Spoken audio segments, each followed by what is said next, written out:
So if we could proceed to start with the meeting. So welcome to the meeting of council. The meeting will be recorded. So yes, anybody, well, hopefully you're all happy to stay. We'll just start straight away with the agenda item number 1, which is apologies. I'll hand over to the clerk to.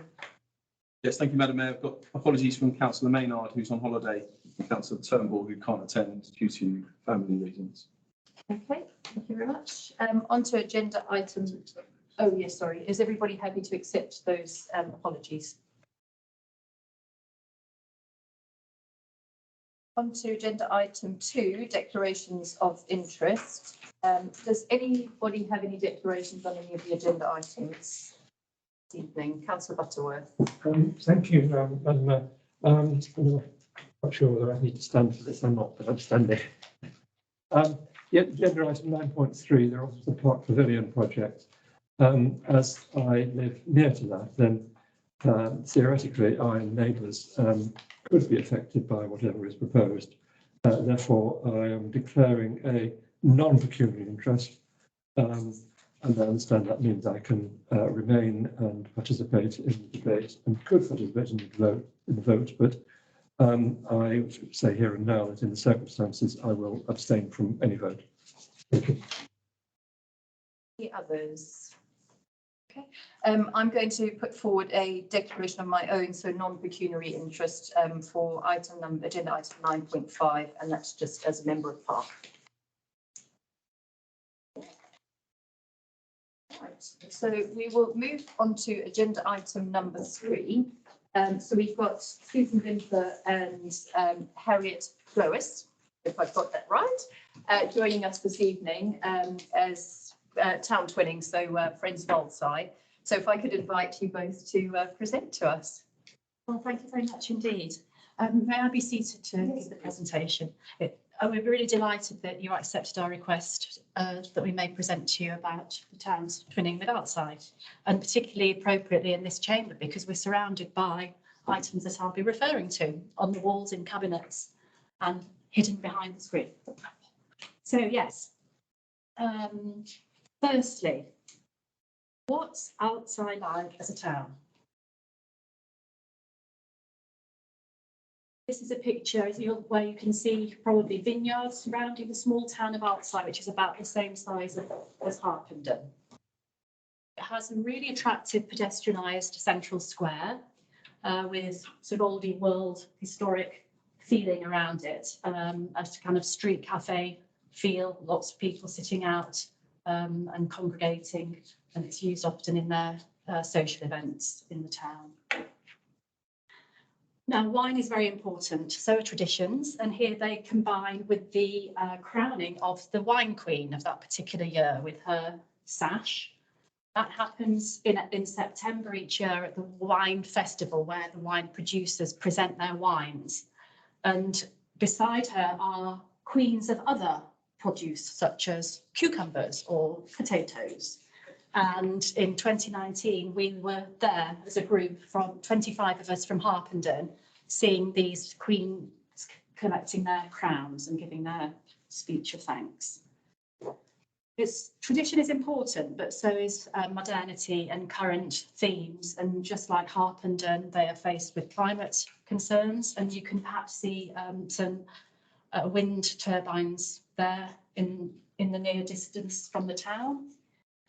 And they also, like Harpenden, are often building, and we were shown the new fire station, which was splendid, wasn't it? It was, yes. It was Listening engines, but also the council officers are in that complex as well.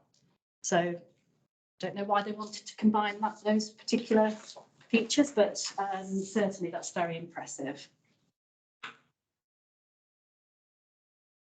So where is Aldside? Well, I think they've seen the sign on the A1081 saying twinned with Aldside Rheinhessen. Have you seen that sign? Yep. You must have driven past it many times. But what does it's like saying twinned with Harpenden, Hertfordshire.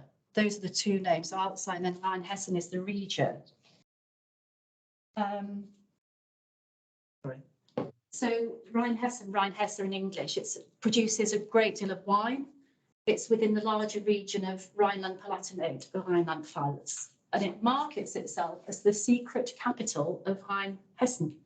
It's just below the curve of the Rhine in the southwestern part of Germany, about 90 minutes south of Frankfurt by road. There is a map, if there's time, I can show you on the map later, but I'm very conscious that we've got a lot to present to you. So why are we twinned with Alzey in particular? Oh, sorry, this is the picture that they have on their website, which is from the square, and you can perhaps see the grapes on there, that sculpture, which is rather lovely. So yes. So why are we twinned? Yes, why are we twinned with Alzey in particular? Well, I'll let you read for yourselves. You perhaps weren't aware, or I don't know, perhaps you were aware of the post-war reconciliation project, and that Watford was twinned with Mainz in 1956. That's a long time ago, and St Albans with Bournes a year later. And then Harpenden and Alzey were matched because we were smaller but similar distance from the larger places. And then I recently found on the local history website the words that were spoken by the chairman of the council here when he signed the twinning document about striving for international understanding. So is the twinning with us important in Alzey, you might ask? Sorry, yeah. Yeah.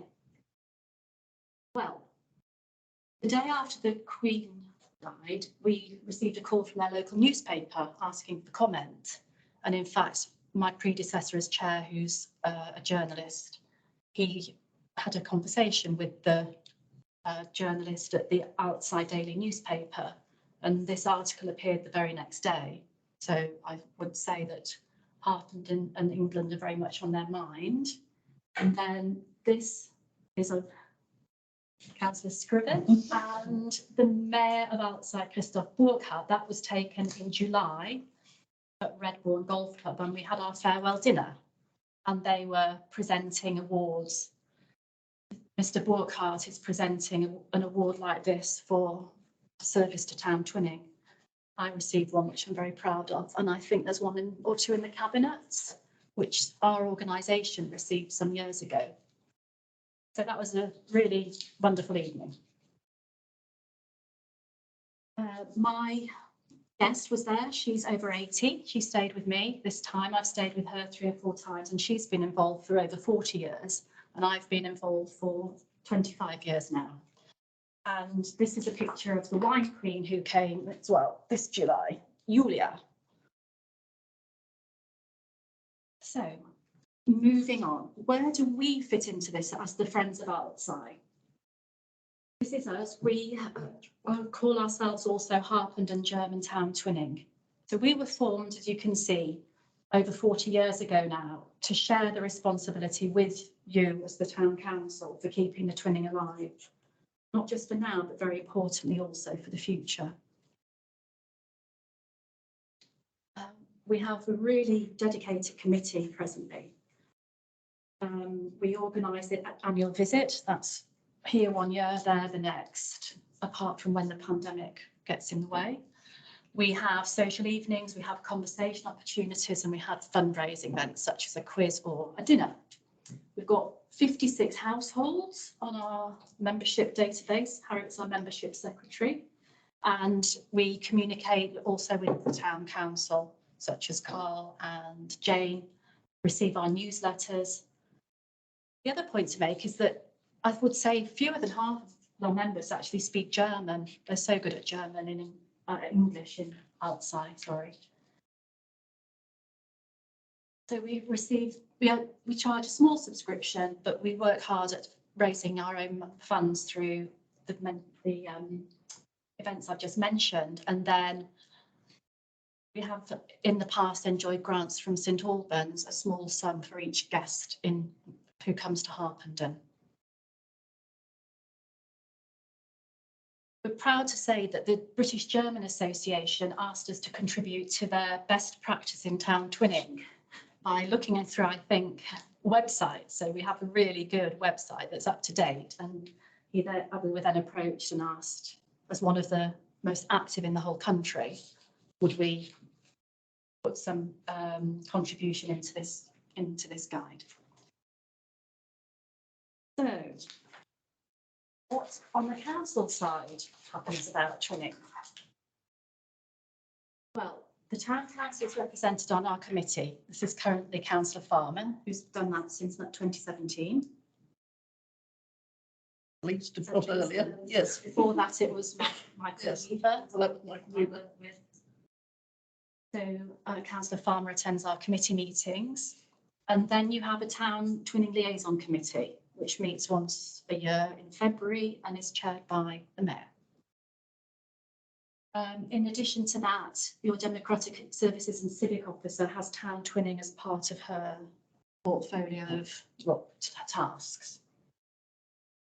Then we have features in the forum newsletter. Now, have you perhaps seen the report of the July visit with a lovely picture of the tree planting? And then we can use Park Hall twice without charge. So that's where we hold our fundraising events. And then most importantly, in terms of the visuals of it, and also for our own, the idea of the support that we have from you is really the participation in the visits of the mayor or the council and the councillors. So that's my next question. What does the mayor do in connection with the twinning? So you may realise the man on the right is the one who was just at the bar with our mayor.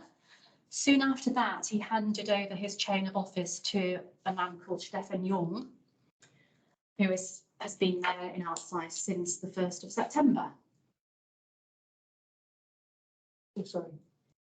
This was Christoph Burkhardt. He was in office full time. So in Germany, the role of mayor is a full-time job. It's like a profession almost. So you have no time to do anything else. You have a large office, a great deal to do. And as you can see, you can end up being in that role for a series of terms, which are either 4 or 5 years.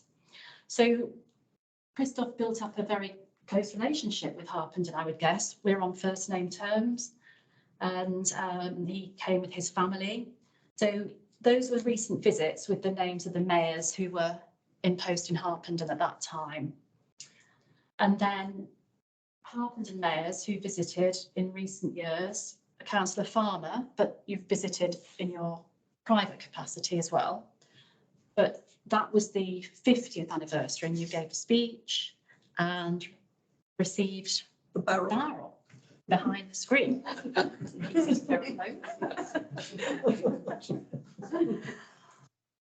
But in 2003, and I think it's the document in the corner there, I think I'm right in saying that is the renewal of the twinning agreement. And so it's common practice that twin towns would renew the promise they made to each other in effect when they sign the twinning document. So it doesn't always happen, but it can do. And I've seen that other cities have done that between them, Oxford and Bonn, for example, or Bristol, Hanover. So the mayor would host reception and dinners, get stuck in with activities, make encouraging statements about friendship in testing times. I'll come back and say a bit more about those, and then present gifts and honours, which we've talked about the gifts and honours, I think. And you can see the gift that's already up on the wall, which was presented. It's a bird's eye view of the castle in Altside. Lovely to see that up there already. Yeah, so getting stuck in, I think you helped to dig a hole for the tree, didn't you? I did. And so you did, Mr. Burkhardt, and he also threw the haggis at the Rothamsted. Highland Gathering. Thank you, Highland Gathering. That's when you throw haggises. Encouraging statements in testing times, well, as the pandemic, when the Brexit result came through, I think that was testing in terms of what that would mean for German people visiting here, in terms of any other documentation that's required. But I remember working with councillors around the table about making the statements that no, indeed, our twinning would continue and be very heartily supported at that time. So what about next year then, moving on to the 60th anniversary? In April, that's when the pupils of the school in Alzey that's twinned with Sir John Laws, they've done that for 20 years, they're coming over in April, and I understand that the mayor will make a presentation at that event. It's yet to be all finalised, but we hope to be there at that event. And then in June, we'll have a stand at the carnival again. And we hope very much to have some samples of wine from Alzey, or at least from Rheinhessen on that occasion. In September, I did write there the re-signing of the twinning agreement, but that's between the mayors if they would like to do that formally. But certainly, I think it would be lovely if there were a civic delegation to Alzey next year. It's our turn to visit them. And then at some point, a celebration or an awareness raising moment, a mini festival or some presence that we would have, and a reference to that, perhaps by the town council. I was thinking of events when Harpenden people are out in the streets and that we could raise our profile with them. And so I thought about the Christmas lights switch on when would give us plenty of time to plan. In terms of planning our visit, the wine festival in Germany takes place on the 3rd weekend in September every year. So finally, this is just some reasons which we'll go through very quickly because I see that we mustn't outstay our welcome. These are just some comments that our members have made, and they underline, I think, the value of the twinning to Harpenden residents. All right. And then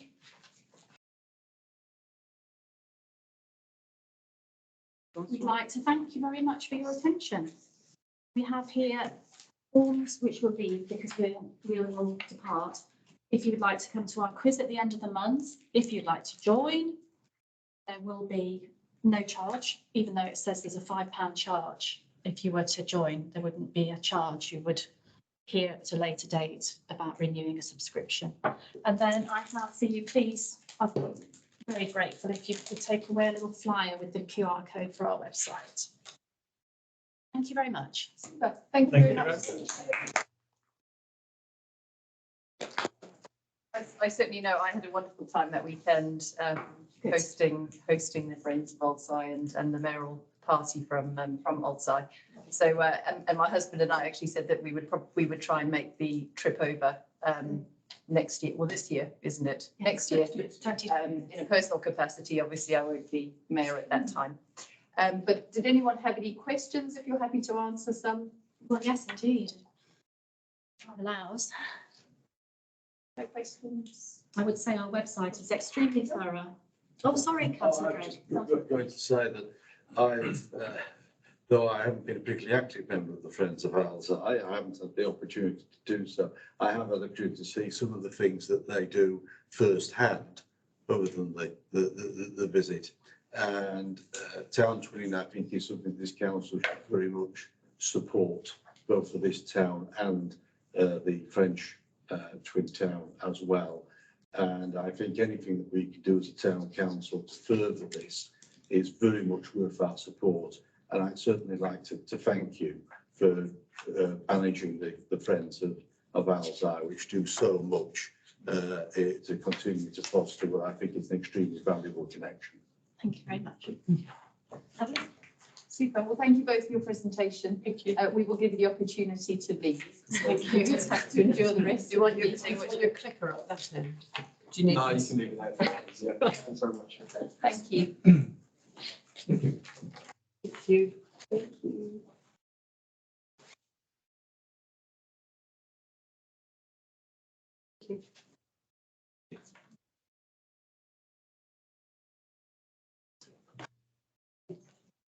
We'll now move on to agenda item 4, Mayor's report and urgent items.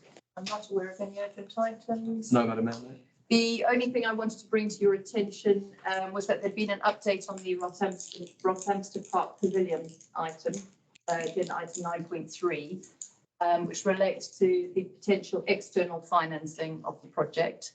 The update is confidential, as it obviously involves some of the financials of a third-party organisation. So what I'm going to ask is that we leave that item to the end of the agenda once we've covered off all other business. If I could then ask councillors to resolve to go into exempt business, and we'll discuss the pavilion project at that point. Okay. Agenda item 5, public questions in accordance with standing orders, order 20. Anything None received, on Madam Mayor. that? Okay. Agenda item 6, questions which have been previously submitted by members of the council. Again, none received. Agenda item 7, so minutes. So first and foremost, just to agree the minutes of our previous council meeting on pages 7 to 12. Is that right? Am I going straight on to CSC? Going on to CSC. No, fine. Oh yes, there I am. Sorry, I've lost. Pages 1 to 6. Is everybody happy to accept those minutes as a true record? So we're sorry, councillor. Thank you. We're moving on to agenda item 8. So that's minutes of committees and working party reports from the council. Item 8.1, Community Services Committee. If I could ask Councillor Butterworth to present those minutes, please. Thank you, Madam Mayor. Yes and no. I'm sorry, it's not straightforward. Well, it hasn't happened for 70 years, which is the life of this council, in that because of the period of mourning, those minutes has not, as I understand it, been presented to the Community Services Committee or approved, and therefore they're not actually minutes, they're draft minutes. And I'm very happy to be guided by the town clerk as to whether it's appropriate for the council to approve them and in what form, because clearly they've not been through the Community Services Committee. I myself can see one change which I would propose. So I would welcome the guidance of the town clerk, please. Yes, Madam Mayor. So council this evening are asked to receive these in the draft form, but noting that they will be considered by CSC at its next meeting. If there are amendments to the minutes at that point, they will be received again in the future by council. Okay. Accordingly, then, I have pleasure in presenting the draft minutes of CSC for the date stated. Okay, can I have a show of hands that we're happy to accept those minutes? Thank you. Then moving on to agenda item 8.2, so planning committee minutes. If I could ask Councillor Towery to present those, please. Thank you, Madam Mayor. I'm delighted to present the minutes of the planning committees held on the 28th of June, the 19th of July, the 9th of August, and the 30th of August. I believe the same problem applies with the 30th of August minutes, but we have a process already for that. So we're accepting that 13th of August would be a draft. Okay, everybody happy to accept those minutes? Thank you. Then agenda item 8.3, so Harpenden Banking Hub Working Party, and if I could ask Councillor Drake to present those minutes. Thank you, Madam Mayor. I'm delighted to present the minutes of the Harpenden Banking Hub Working Party meetings on the 21st of June 2022 and 3rd of August 2022. As per the previous presentations, the minutes of the 3rd of August 2022 are in draft. Thank you. Is everybody happy to accept the minutes of the working party? Okay. So we're moving on to agenda item 9, officers' reports. Item 9.1, the forward planner and resolution tracker on pages 13 to 21 of your agenda pack.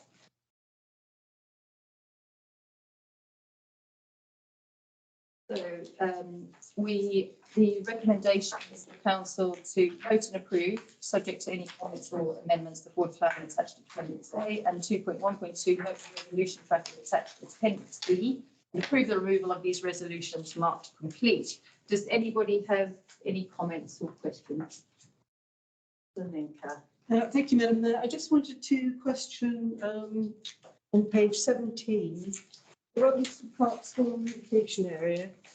Having been in the park recently and seen the area that's surrounded by orange fencing, I'm wondering about the size of that area because it doesn't seem to be a football pitch where, and it's open-ended, so it's a little strange how that's going to be addressed. Yes, Madam Mayor. So I was equally surprised when I saw the orange fencing pop up over that weekend because we weren't expecting the work to start at that point. However, what had happened is they brought the machinery onto site to essentially test the machinery they had, whether it could do the work. So they essentially were using a small sampled area. So the white football pitch markings, that's the area of the remedial work. The unfortunate thing is the machinery they brought on site didn't do what they had hoped it was going to do. So that's why it was abandoned at that point. And now that we're waiting for the appropriate machinery to come on. We're also expecting better fencing than the orange fencing there. Whilst the metal fencing might not look as good, the orange fencing allows dogs on and other people on, which is not ideal. So there should be, once the let's call it the proper work starts, there should be metal fencing around there across the area of the white line football pitch.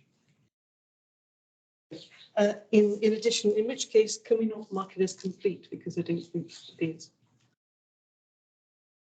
Yeah, Madam Mayor, so just on this one, I actually marked this up just in case someone was going to raise that. So the resolution tracker tracks the resolutions that are made by council as opposed to the actions. Okay. So sometimes there is a slight anomaly between the two. So the resolutions in themselves have been dealt with, Right. Even though the actions may not have done. So we don't have an action tracker, but we tend to try to update. You're quite right for pointing out that that's just a slight nuance that happens sometimes. Thank you, Councillor Linka. Any other comments on this item? Yes, Madam Mayor, just wanted to give a quick update on the fencing line as well. You'll note in there that at the point of producing this, the Riverside allotments didn't secure planning permission, which was to essentially change the existing fencing on the highway. We had to apply for planning permission because it was close to the highway. Unfortunately, we didn't demonstrate very special circumstances to replace the fence in the greenbelt, so we were refused. Since then, we've come up with an alternative approach which doesn't require planning permission, which essentially secures a new gateway further into the allotment site outside of the area that requires any planning permission. So East Harpen and Garden Club are happy with that, and the order's been placed for all that work. Thank you. Okay, are we happy to move to the recommendation and I propose that we just take both of them together, so 2.1.1 and 2.1.2. So note and approve subject to any comments or amendments, the forward banner attached to Appendix A. And note the resolution tracker at Appendix B and approve the removal of all of those marked complete. Is everybody happy to go with recommendation on that? Yes. Thank you. Agenda item 9.2. So this was the so pages 22 to 29 on your pack, and that's the budget 2023-24 first look.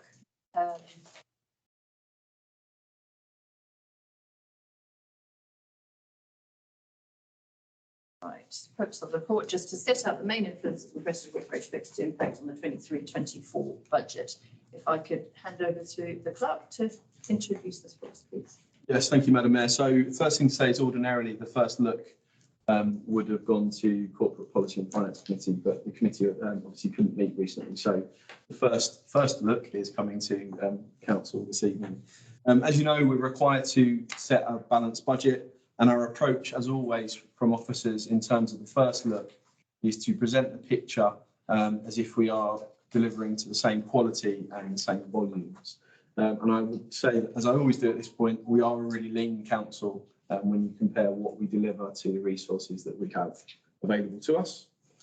Throughout the paper itself, we set out the known pressures that we have across a variety of areas, and you'll see those as being familiar headlines. And we've also set out some other significant budgetary pressures in paragraph 5.4. I won't necessarily go into the details of each one. Some of these are very known at the moment because they're pressures that lots of people and organisations are facing. But as always, I'm very happy to take any comments or questions. I would just point to paragraph 5.6, which is always one of interest. That is essentially showing that based on the first look, the gap that we have at the moment requires an increase of, on a Band D equivalent of £8.06, which as it stands is 8.93% increase on this current year. I would also say, as always, the first look has a number of things that we aren't certain on. And the closer that we get to council at the end of January, the closer we are to having a kind of a fixed picture on many things, not least the tax base, which we get confirmed from District Council normally in December time. This budget, as it stands at the moment, is based on the tax base remaining as it is this year. It doesn't forecast any increase, which is our normal approach at this time of the year. Did any councillors have anything they would like to add? Councillor Drake. Just a couple of points. I'd like to thank the officers for preparing this first look at the budget. I think they have covered off the major risks that we are all aware of. It is very much, it seems to me, a very uncertain position on certain aspects at this stage. But as the town clerk has referred to, I think hopefully that will become a bit clearer as we move through the following weeks. Whether it'll be clear enough to manage us through next year, I think that is open for debate. I think that I think it's realistic to manage to an 8.93% increase at this stage. I think that is, so I've found the officers becoming and presenting a plan which is probably certainly a best efforts at this point. The risks, I think, are outlined in here, which are principally the salaries, obviously the inflation rate, and potentially actually the commercial income from the 3G pitch, which is in at just over 30,000. It could be more, but of course, if there's any delay in that project, it could be significantly less. Great. Any questions or comments from any other councillors? Okay, we'll move on to the recommendation. I think, again, probably if everybody's happy to, we'll take those in one. So councillors asked to 2.1.1, approve the budget timetable and process for 2023-24 as set out in paragraph 4.2. 2.1.2, note the budget and inflation assumptions set out in 5.4 and the impact on the precept as set out in 5.6. 2.1.3, agree any key principles that should be considered in future iterations of the 2023-24 budget as it is developed. And 2.1.4, approve the level of reserves as set out in sections 6, 7 and 8. If all councillors could, if you could show me your hands if you're in favour of the recommendation going ahead. Okay, thank you. Right, so agenda item 9.3, we're going to move to the end of the meeting. So if we could move on to 9.4, which is the ADP tennis courts and mugger update, which I believe again the clerk is going to give us a verbal update on. Yes, thank you, Madam Mayor. So there aren't any papers on this one, just to save you flicking through. I have got a couple of slides. I just want to take the opportunity to update you on the artificial grass pitch, AGP. AGP I started calling it that because that's what the Football Foundation were calling it. They've now started to call it a 3G pitch again, so that makes it easier for me. So if I flip between the two, I've just learned to say AGP and I apologise. You know what I'm talking about. So in terms of the AGP, just to give you an update, you know, these are the images that we're trying to deliver. We've got a planning application in at the moment. The decision date is the 17th of October, and I'm informed that we are on track to get a decision in line with that timescale. I don't know what that decision is going to be, so I'm still on kind of waiting anxiously. We've had one technical query through the planning process so far, and that relates to soakaway drainage area that I'll show you on the slide in a moment. But otherwise, incredibly well received in terms of public comment. We've also had some good support from the likes of Sport England, who both as a statutory consultee and a non-statutory consultee have given positive comments on the scheme as it is. That's not come up very well, so apologise, but essentially just the current position, we are waiting for the planning application. We will next week submit our Football Foundation funding application and development plan, which we've been working on for some time. And if everything goes swimmingly, we'll get a decision on that in January, and we will be looking to start build by the 9th of March next year. And that's to meet the GMP deadline, which is the guaranteed maximum price deadline that people submitted, or the contractor submitted at the tender stage. Still anticipating, based on starting that time of the year, 14 to 16 week build. So going back to Councillor Drake, his point or nudge or hint earlier on that this should be ready for September, October next year, which is vital for the budget that you just considered.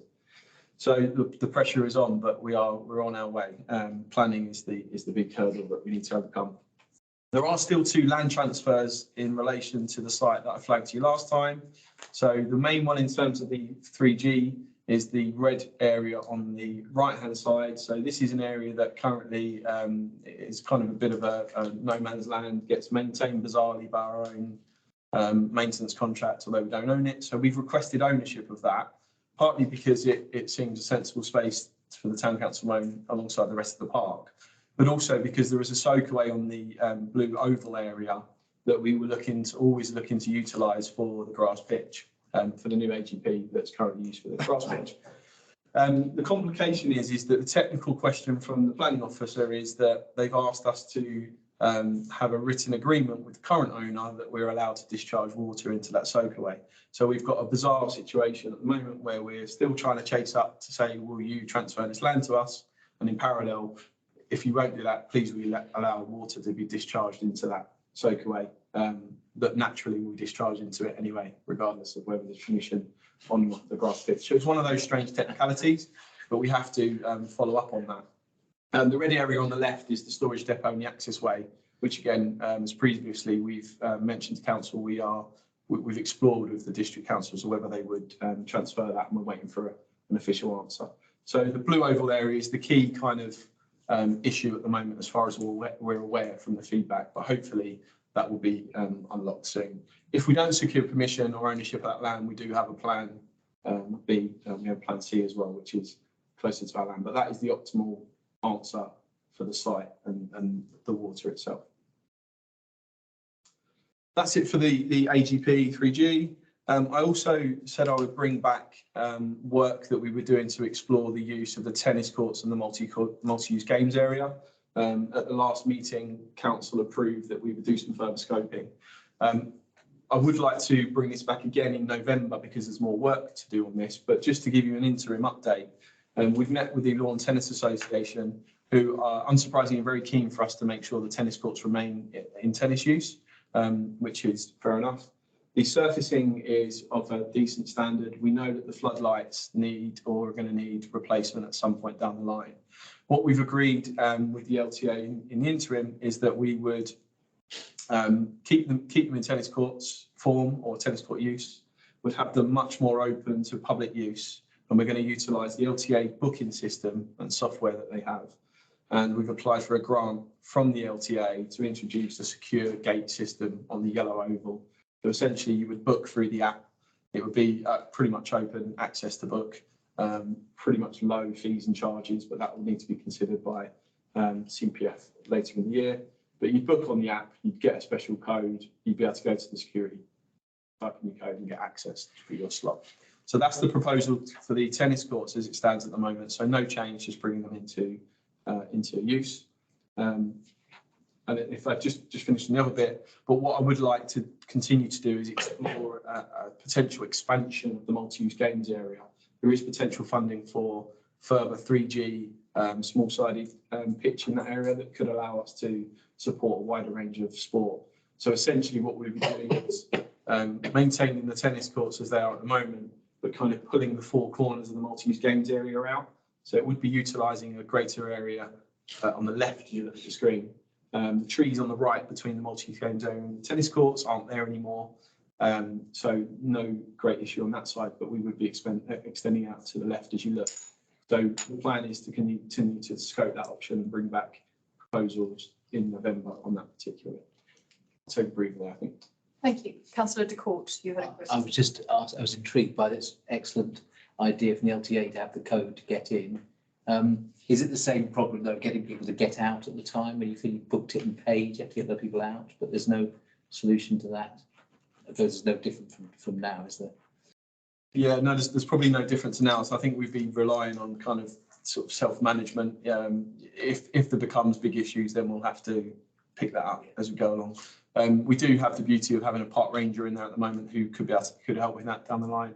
We also have a green space officer who's dedicated to that site amongst others, so he can help with that.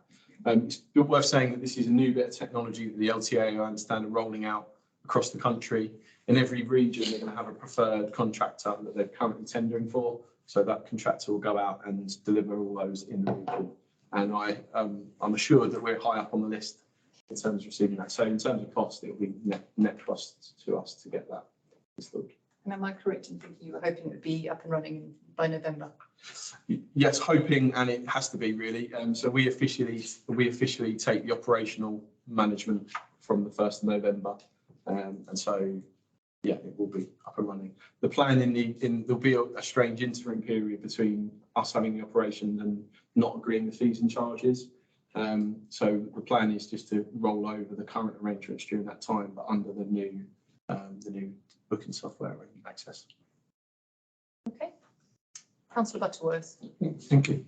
Madam Mayor, could I ask you, the town clerk, to explain whether when the work is done on the main 3G page, whether there be any disruption that would affect the public during that work?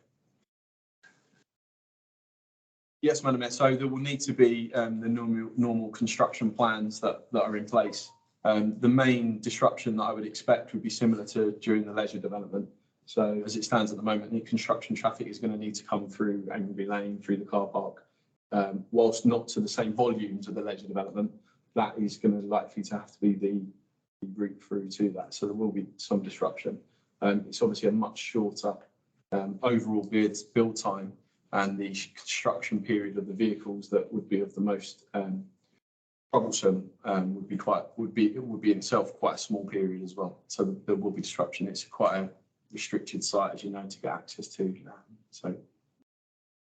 Okay, thank you, Councillor Hill. Yeah, just on the cycleway, are you confident you'll get an assurance from the district council before the planners make a decision that we can use that cycleway? Because obviously that's something which could delay, because obviously we don't want to delay and then miss out on the guaranteed price. Yeah, no, it's a very good point, Madam Mayor. So I would hope that we would get that sorted by then. I hope that there's something going on to sort that behind the scenes that we're not in control of. But I think the fallback in terms of that option may well be like a planning condition, that by the time that at the point at which development starts, that permission is in place. So that should be the fallback, I hope. Yeah, so you got fallback. To be honest, we would like to get it all just tied up at the point of planning, because that just there's no kind of issues down the line or concerns. Thank you. So you'll be bringing that back to us in November. That's the plan at the moment, Madam Mayor. Thank you. Okay, we then move on to agenda item 9.5 on page 46 of your pack. And that is the Rockhampton Park skate park refurbishment. And we're being asked here to agree the proposed fee for the skate park consultant as per Appendix A. And again, this is an item which came from the CSC agenda, and because of the cancellation of the meeting, has been brought to council for us to consider here. If I could ask the clerk to introduce that for us. Yes, thank you, Madam Mayor. Just a couple of things to say on this. First of all, that we are working very closely with Park on this project in the same way that we worked on the play area and other initiatives. We are taking a slightly different approach on this project compared to play areas. What you would normally do with play areas is ask for a number of designs and then choose your preferred contractor based on the different designs. What we want to do with this one, because it's a kind of an evolving process, We want to engage a skate park contractor from the start, and they work with us through the last stages of community engagement to produce the final vision and produce the final designs that then go through to the build stage. So we are engaging a contractor right from the start on this one. As you mentioned, Madam Mayor, this was due to go through to CSE.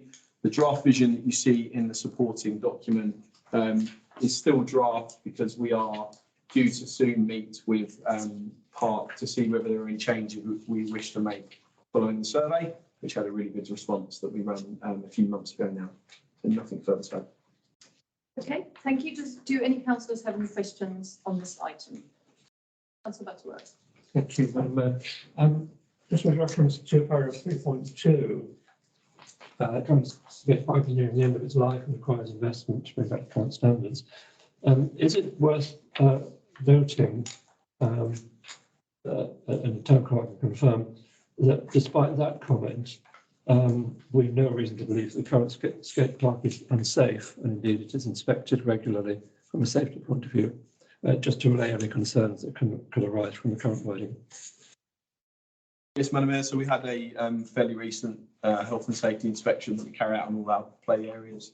That threw up no major issues, and there was a few bits that we sort of low level that we sorted out, but nothing of a danger. So therefore, we do know it's past its kind of best, but we're managing it whilst we still have it in the current way. I hope to be able to get a new one fairly soon.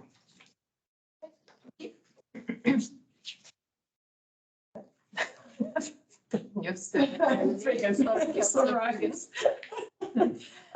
Yeah, I've been asked to ask this question by my son. And it's about the either or above ground level, whether that was in the draft vision for the skate park. And he would really like one that goes lower. Is this, how set is this? The So- draft vision. It's Yeah. a draft, I guess. Yeah, so the draft vision will continue through a number of different kind of stages. I think there'll be further community engagement to go along. That particular point is something that's based on good practice, particularly in a park setting like this. Problem is if you set something below ground level, particularly in Rockhampton Park with the way that the water flows through it, we could start to have a big issue. So that's one of the key drivers to having it at above ground level, particularly any bowls that we have. So that point is unlikely to change unless we wanted to invest in some significant infrastructure that allowed that, but then that would just flow across. No, I get that. I can bring that question back home. Thank you. Councillor Cowley, did you have a question? No. Okay, thank you. If we could then go to the recommendation to propose, which councillors are to agree the proposed brief for skate park consultant as per appendix A. Thank you. It's unanimous.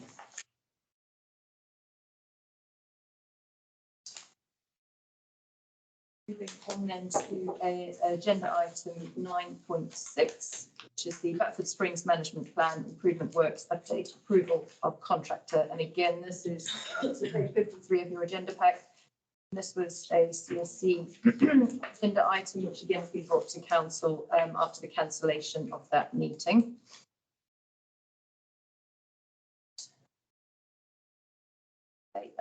So just to present an update on the tender for Yeardsley Works as detailed within the Batford Springs Management Plan. Again, if I could ask the clerk to introduce that for us. Yes, thank you, Madam Mayor. I'll just give a slightly more introduction to this because I'm very conscious it's something that CSE have seen quite a lot of, but perhaps all councillors may not have seen how this has evolved. This is a really good example of where I've spoken previously to council about the cost of services and goods going absolutely crazy in the last couple of years. This one in particular, this year 2 management plan works. We originally went out with a budget of £15,000, which at the point of drawing up the specification was an adequate amount of funding for it. We quickly found when no tenderers responded that it had turned out that was nowhere near enough money anymore. So this has gone through a slightly different procurement route than we would ordinarily do within our financial regulations.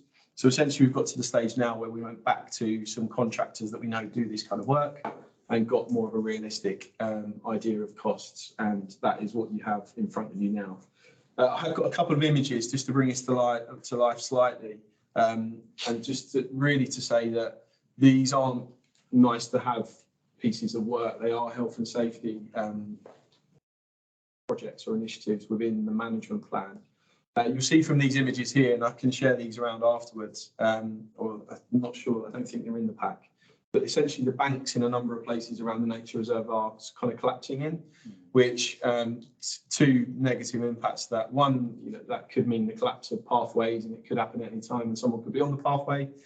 Secondly, that if we allow them to collapse, actually the cost in trying to reinstate them after something's happened would be quite significant. So they are important works within the management plan. There are two types of works. There are some of the bank works that was shown on that last image, and then the other one is around this, around the supporting wall to the stepping stones here. So you can kind of see the red rectangle on the top left is kind of blown up on the top right. You can see a massive chunk of concrete missing in that structural wall. So part of the work there is to replace and reinforce that wall. Just to give you an example of the sorts of things, what it looks like afterwards, this is the year one works we did in another stretch of the river. So obviously the one on the left is the before and the one on the right is the after. One of the things that we've done, which is fairly straightforward but quite innovative, is we've introduced some steps down to the river for people to access. As much as in some areas, we may not wish people to be in the river, people will go in. And so we've tried to encourage stepping areas that suits the council and suit the nature reserve, rather than a kind of a free-for-all down the banks. Thanks. Thank you for that. Okay, any councillor questions or comments on this item, please? I just wondered if making the steps, which I understand what you're saying about people are going to go in anyway, but if you make it like almost like an official way into the river, is there anything you need to do health and safety wise around signage or like buoyancy, life rings, anything like that? We're not leaving ourselves open to any liability, is my question.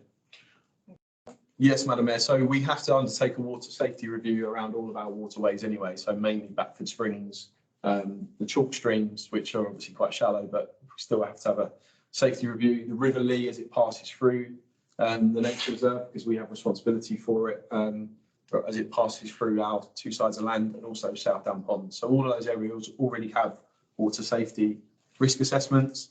So not relevant to this area here. There are some signs around this area, but if you can picture the weir, that has safety aids and other signage within there. As part of a separate initiative, we are, Madam Mayor, updating some of the signage across all of our green spaces, particularly to use references of what three words, because we understand that that concept and that app is being increasingly used by the emergency services.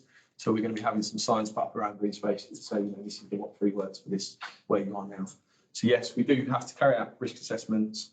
We have to do that regardless of whether we encourage people in.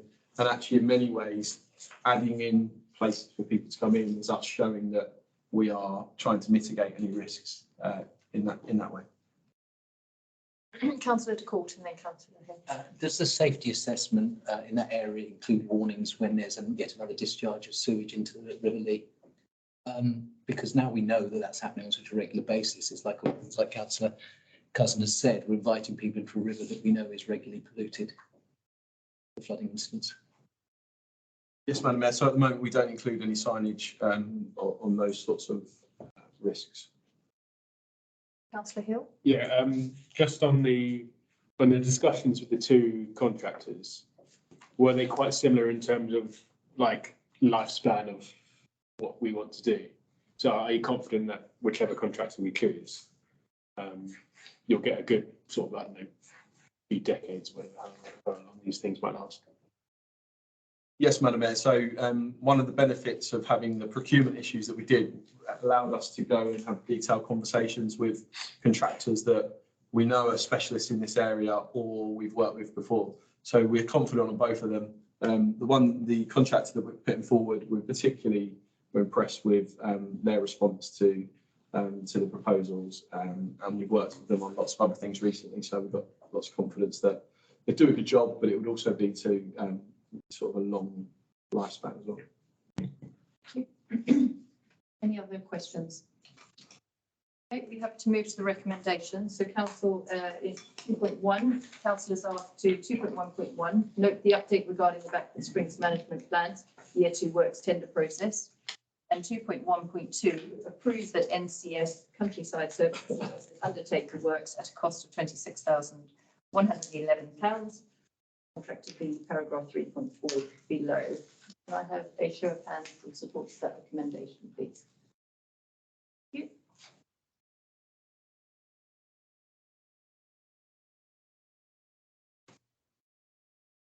Moving on now to agenda item 9.7, so the merit award on page 74 of your agenda pack. This is basically the set-up process for receiving and considering merit award nominations for 2023. And again, if I could ask the clerk to introduce this report for us, please. Yes, thank you, Madam Mayor. So this is hopefully a familiar report that we bring forward at this sort of time of year. It asks just to confirm the process for considering and agreeing the merit awards.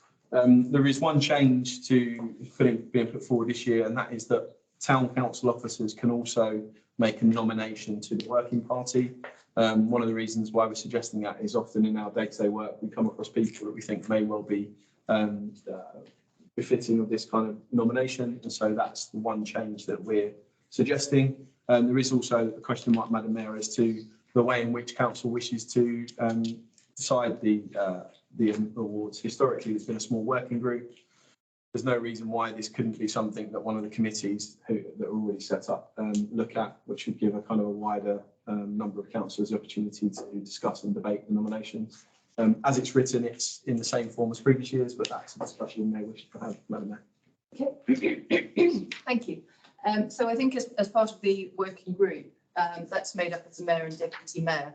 And certainly there've been questions over how we've come to the decisions in the past, who was awarded or not. And I wondered if perhaps it would be a good idea to have more councillors. So I guess open discussion really on whether people would like to have the opportunity to be involved in that decision-making process, or we keep it as a smaller working group. So I would invite your thoughts on that.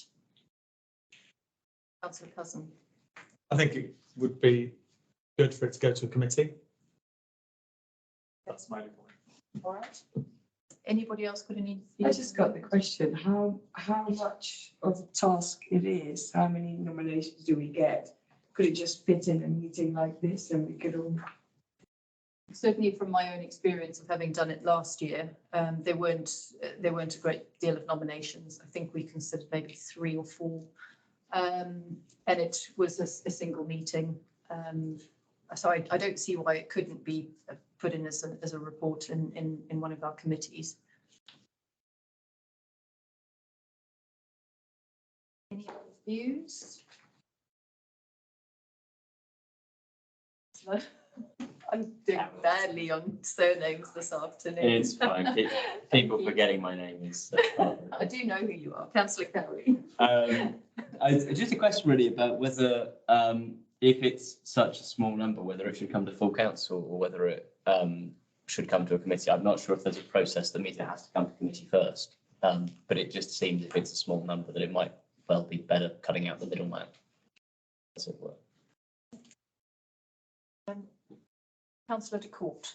Well, I was just going to say, I agree with Councillor Cousin, actually. I think a committee is appropriate. I think it's wider than 3. I think we've had a few problems with 3 in the past.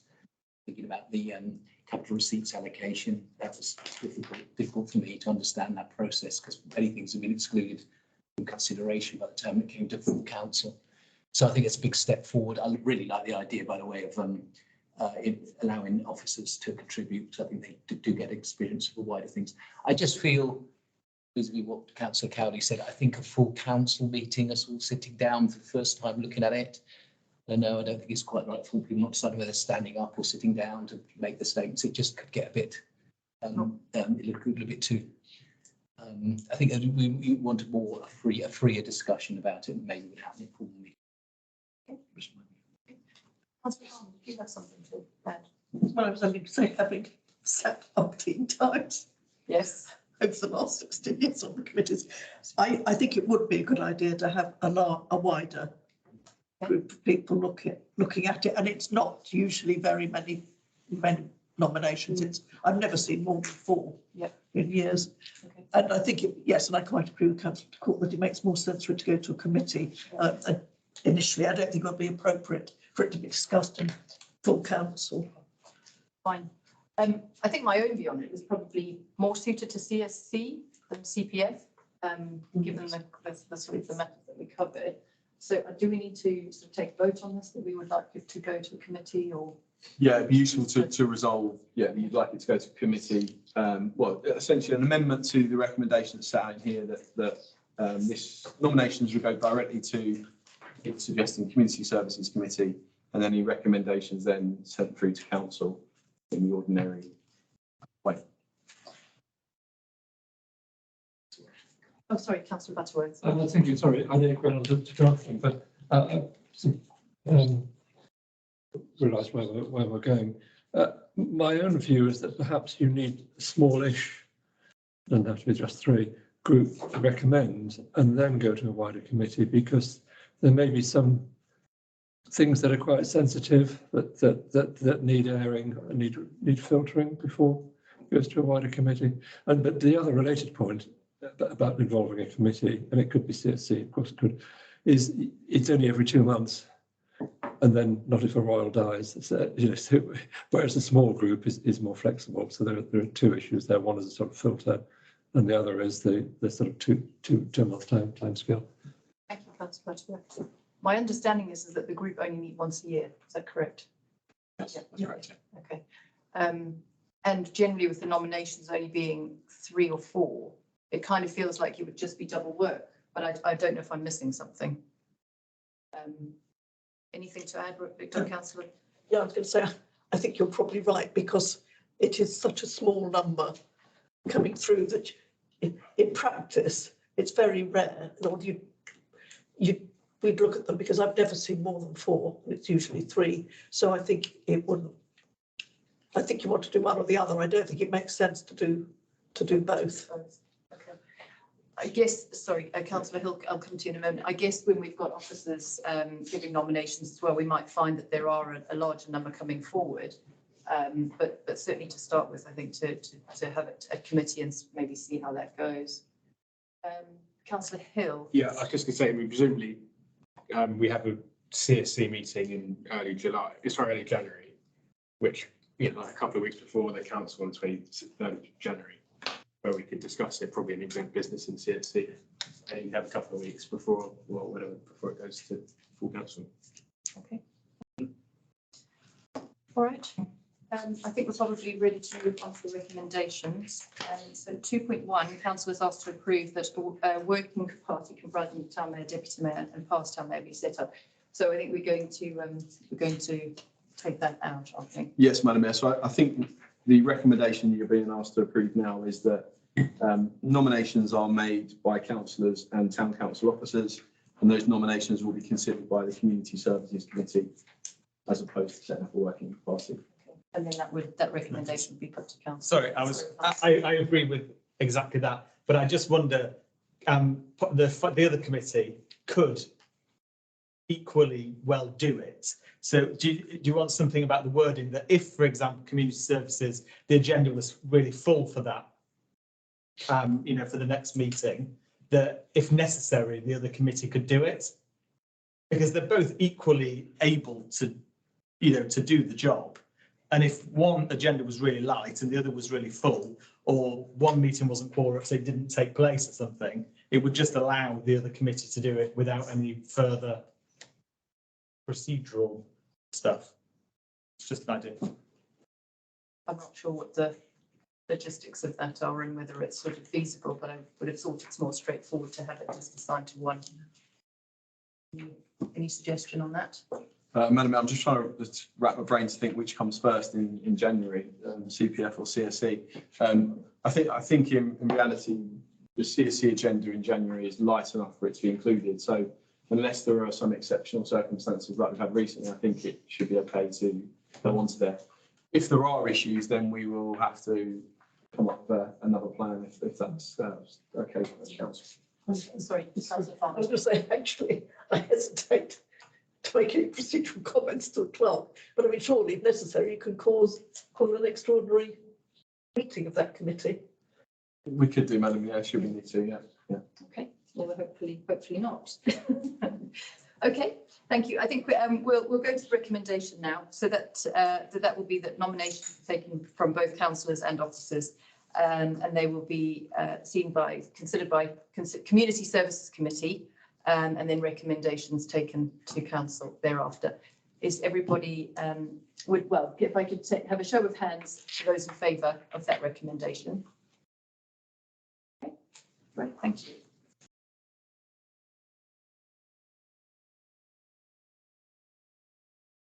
So we're moving on now to agenda item 9.8, the Winter Community Support Plan on page 77 of your agenda pack. And if I could ask the clerk to introduce that report for us, please. Yes, thank you, Madam Mayor. So this is a very catchy title, the Winter Community Support Plan. Really what we're trying to do here is to formalise some of the things that we've done in previous years and add to it. So this is really recognising that we know every winter there are a number of vulnerable people in Harpenden that need support. We believe that this coming winter that's going to be an increased number of people. So the Winter Community Support Plan tries to formalise some of that. We've developed the idea of having 5 key themes, overseen by me completely, but with each member of the corporate management team taking the lead on each one. The first one is really about partnership working, so building on the successful models we've had recently where the town council facilitates bringing community groups together to share resources, identify gaps, avoid duplication of efforts. So that's the first thing, to try to get that set up. Second is around responding to winter weather. So this, Madam Mayor, is something we do every year. So really we deal with issues that are outside of our area of responsibility. So be that in recent years when we've gone and sorted the highways around the vaccination centre when that was in operation, or certain roads in Harpenden that do not make it onto the kind of the priority highways lists. We get there in advance of others, or indeed where there are trees that come down on roads that are important roads within Harpenden quite often. The town rangers and others, even as a picture of one year when we were out clearing trees on the Wheathampstead Road, some of which are causing immediate health and safety issues that we could flag to somebody else and wait for them to come out. They might come quick, but actually in the meantime, something could happen. So there's a sense of responsibility to do things immediately. The third thing is really about the council being a hub of information. So again, we know from previous initiatives, there's been a real benefit of having the website as a place where you can come and get access to all different things on a certain subject. There are loads of different people offering advice around winter energy and cost of living support. But actually the idea with this plan is to include something in a central place on our website, similar to the support for Ukrainian guests that we've got on there that brings together that signposting function. The fourth area, and perhaps the area that needs the biggest upfront work to refresh, and that's essentially developing the street coordinator initiative. You'll remember that during Harpenden Cares, we have a network of around about 330 street coordinators, so individual residents across the town coordinating comms on their streets or in their neighbourhoods. We still have that database, and so the idea is to rejuvenate that, recruit new street coordinators, and be in regular contact with them so we can send messages that they can distribute across the town, but also to have information back from them. One of the greatest strengths of that network during the Harpenden Cares initiative, in my view, was the intelligence that we got and the way that we were able then to divert support to different people in different streets that we would only found out about because of the street coordinators. And the fifth area is around distributing funding. So this is partly around our own community grants fund, and that being on hand to utilise and to support groups and individuals. But also, as we know previously, we've had some funding that's come down from other places that we've distributed. Earlier on in the year, we distributed some of the household support grant, that £5,000 that we distributed to individuals and families. So there might be other things like that, and that's captured in the fifth theme of the support plan. So really, we're asking you just to note our plans with this and approve the contents within it, and we will crack on and deliver it. So any questions from councillors or comments on this item? Councillor Butterworth. Thank you, Madam Mayor. I think it's a really good initiative. I wish I could claim some credit for it, but I can't claim any credit at all. I think congratulations to the clerk and his team. It's exactly what we should be doing. Thank you. Thank you. Councillor de Court. Yeah, just a quick question about point 311 on the distribution of community grant fund, focusing grants to groups in advance. Would there be an idea of coordination with Heartland Trust, who have their own funds, so to avoid, well, obviously avoid duplication if that wasn't deliberate, or maybe somebody would leave double the amount, but also to make sure that each side is seeing where the needs are and sharing that information. See some nodding, so that sounds good. Yeah, absolutely, Madam Mayor. So the first theme, working in partnership, really kind of underpins all that. So Heartland Trust would be one of those key partners. And indeed there are other funding sources in the town.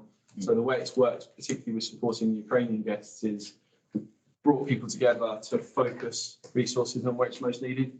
So, for example, rather than having 3 organisations providing funding for school uniform, having one that does that, another that's providing leisure opportunities, and another. So, yeah, the trust would be a key part of this, and that's partnership working. Thank you. Councillor Cowley.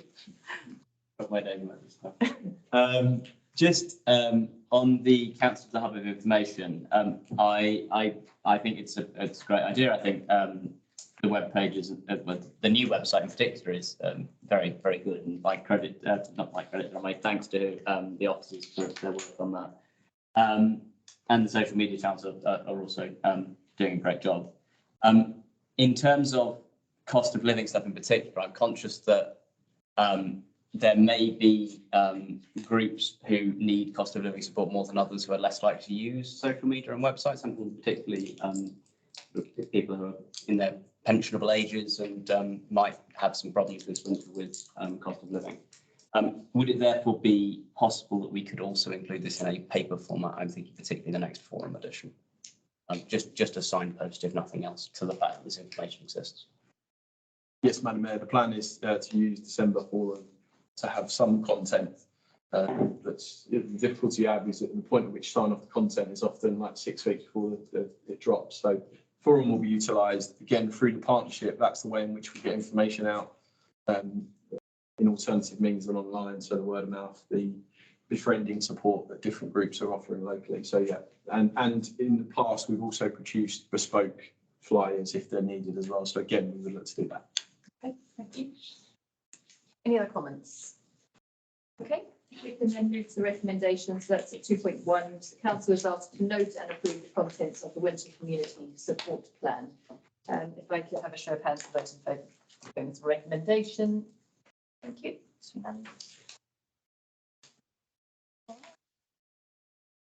Then we are moving on to agenda item 9.9 on page 80 of your agenda pack. The new park in Rockhampstead Park, and again, this is a community services item which has come to council after the cancellation of the meeting. If I could ask the clerk to introduce that for us, please. Yes, thank you, Madam Mayor. So just a couple of images on this one. I think you've got them in the pack, but I've just brought them up on the screen as well.